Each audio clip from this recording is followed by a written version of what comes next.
మనం మన ఒంటి కోసం, మన బిడ్డల కోసం, మన ఇంటి కోసం, లేకపోతే ఈ లోకములో మనకు కావలసిన వాటి కోసం మనం ప్రయాసపడుతున్నాం, మంచిదే. ప్రయాసపడొద్దని మనం చెప్పుకోము. కానీ అన్నిటికంటే ముఖ్యంగా మనం సంపాదించుకోవాల్సింది ఏంటంటే నీతిని, భక్తిని, విశ్వాసమును, ప్రేమను, ఓర్పును, సాత్వికమును సంపాదించుకొని మనం ప్రయాసపడాలి.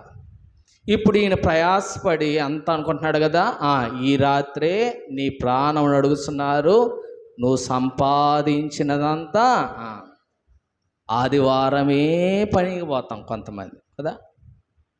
ఎందుకోసం? నేను కీర్తి పనులు కూడా చాలాసార్లు చెప్పా. ఆదివారం గబ్బులు కానీ ఎక్కిస్తామన్నారు అనుకో, ఏం చేస్తాం? వెళ్ళిపోతారు చాలామంది.